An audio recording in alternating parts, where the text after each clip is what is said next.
5 cara menata dapur ala Korea supaya masak jadi lebih cepat dan gak capek. Sebelum lanjut, tolong klik subscribe dan like ya Bu. Dan juga kalau sekiranya video ini manfaat, bantu share ke teman-teman yang lain ya, dengan klik tombol share. Nah, sekarang kita lanjut deh.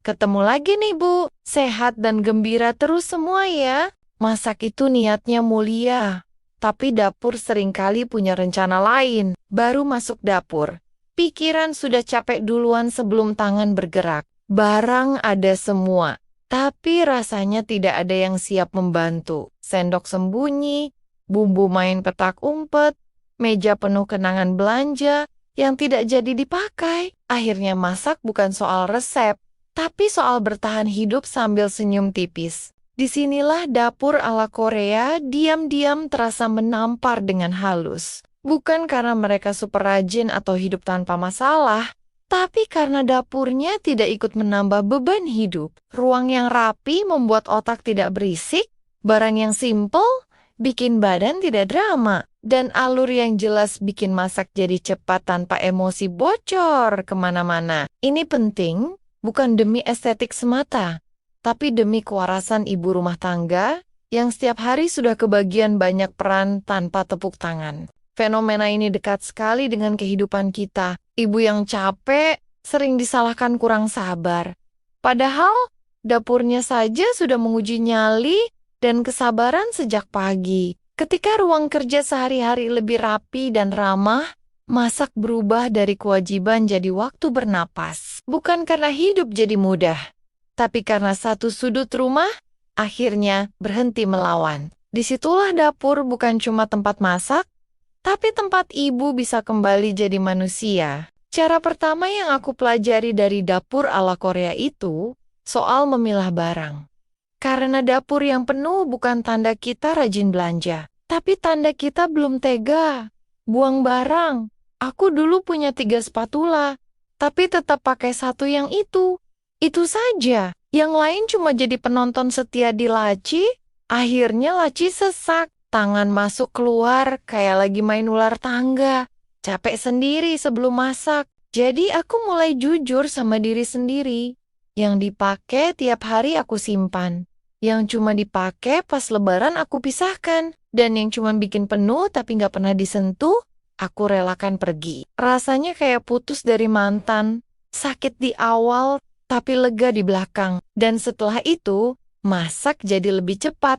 Karena otakku nggak perlu mikir keras cuma buat nyari sendok. Di dapur Korea, barang itu punya rumah masing-masing. Bukan hidup nomaden pindah-pindah tiap hari. Dulu punyaku itu pisau bisa nyasar ke rak piring. Sendok nyelip di belakang kompor. Bumbu ada yang tinggal di kulkas. Padahal nggak perlu. Akhirnya tiap masak kayak main petak umpet. Aku teriak siapa yang nyembunyiin bawang merah. Padahal aku sendiri pelakunya. Jadi aku bikin zona, satu area khusus bumbu, satu area khusus alat masak, satu area khusus cuci. Sekarang tanganku jalan sendiri, tanpa disuruh. Kayak punya peta harta karun di kepala. Dan masak jadi terasa satset tanpa drama. Cara ketiga itu soal tampilan yang tenang dan gak ribut secara visual. Karena warna dan bentuk itu ngaruh ke emosi. Dapur yang rame itu bikin hati ikut rame. Aku dulu pakai wadah bumbu yang beda-beda. Ada yang lucu imut banget. Ada yang warisan. Ada yang beli pas diskon. Niatnya hemat, tapi jadinya kayak pameran UMKM. Akhirnya mataku capek. Hatiku juga ikut capek. Terus aku ganti jadi wadah yang seragam. Nggak mahal, cuma beli bertahap. Kok tiba-tiba dapur terasa kayak rumah orang Korea di drama. Padahal isinya tetap bawang merah dan ketumbar. Cuma bajunya aja yang beda.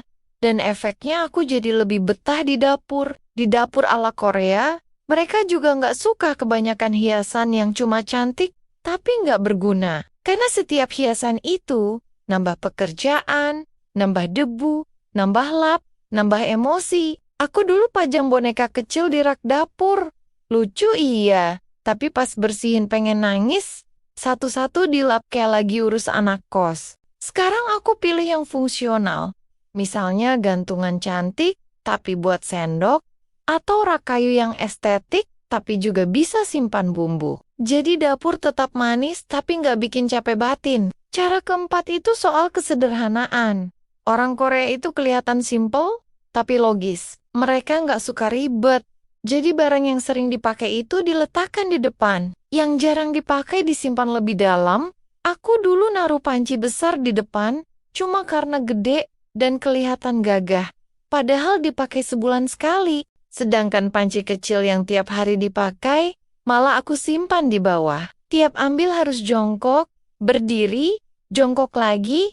Belum masak udah olahraga, sekarang aku tukar posisinya. Yang sering dipakai aku taruh di depan. Dan tiba-tiba masak, jadi terasa lebih ringan. Cara kelima itu tentang kenyamanan badan. Dapur ala Korea itu bikin tubuh nggak tersiksa. Semuanya ada di jangkauan tangan. Nggak perlu jinjit, nggak perlu membungkuk berlebihan. Dulu rak bumbuku terlalu tinggi. Tiap ambil harus naik ujung kaki. Kayak latihan balet, lama-lama betis sakit. Sekarang aku turunkan posisinya sesuai tinggi badanku. Jadi aku bisa ambil sambil senyum, bukan sambil menggerutu. Masih di cara kelima, mereka juga mikirin alur gerak. Dari kulkas ke wastafel ke kompor itu dekat dan logis. Aku dulu taruh talenan jauh dari kompor. Tiap motong bawang harus bolak-balik kayak lagi lari estafet. Belum masak udah ngos-ngosan. Sekarang aku atur ulang. Supaya alurnya nyambung, buka kulkas, cuci, potong, langsung masak. Badanku nggak protes. Hatiku juga nggak teriak. Di dapur ala Korea. Bahkan tempat sampah pun diperhitungkan. Bukan cuma asal taruh. Dulu tempat sampahku jauh dari area masak. Tiap buang kulit bawang harus jalan 2 langkah. Kelihatannya sepele. Tapi kalau masak lama itu bisa jadi 20 kali bolak-balik. Sekarang aku taruh tempat sampah kecil dekat area potong. Jadi buang sampah sambil berdiri manis, nggak perlu drama pindah lokasi. Mereka juga suka permukaan yang bersih dan kosong. Bukan berarti nggak boleh ada barang. Tapi barangnya secukupnya. Aku dulu taruh rice cooker, blender, topples, dispenser, semua di atas meja. Kelihatan penuh kayak warung kelontong. Sekarang aku simpan yang jarang dipakai di lemari. Meja jadi lebih lega, motong adonan jadi enak, masak juga terasa lebih lapang. Dan di semua cara itu, intinya dapur ala Korea itu dibuat untuk membantu ibu. Bukan menguji kesabaran ibu. Semua diatur supaya tangan, mata, dan hati itu kerja bareng. Bukan saling nyusahin. Jadi masak bukan lagi tugas berat, tapi jadi momen ngobrol sama diri sendiri. Sambil ngaduk sayur bisa mikir, bisa senyum, bisa ngerasa bahwa dapur itu bukan tempat stres, tapi tempat pulang. Kadang dapur itu kayak cermin perasaan.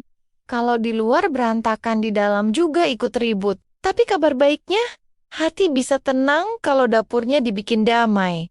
Bukan harus mahal, bukan harus sempurna. Cukup rapi, terang, dan ramah sama badan sendiri.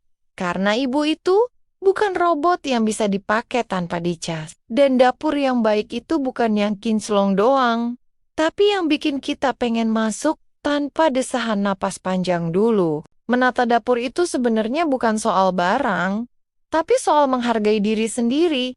Kayak bilang ke hati, kamu pantas masak tanpa drama sendok hilang, pantas berdiri tanpa punggung protes, pantas kerja tanpa ngomel ke kompor.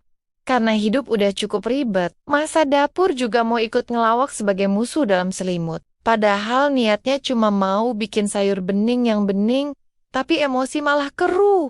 Dan ingat ya ibu-ibu, perubahan kecil itu bukan remeh. Satu laci rapi hari ini bisa jadi satu senyum besok pagi, satu rak lega, bisa jadi satu napas panjang yang lebih ringan. Jadi ayo pelan-pelan, tapi konsisten. Karena dapur yang hangat lahir dari ibu yang semangat. Dan ibu yang semangat itu bukan yang kuat terus, tapi yang mau bangkit lagi sambil senyum, walau sambil pegang spatula. So, terima kasih banget buat semua yang sudah menonton video ini. Sampai jumpa di obrolan serta cerita yang lebih menarik di video berikutnya. Salam semangat buat ibu hebat!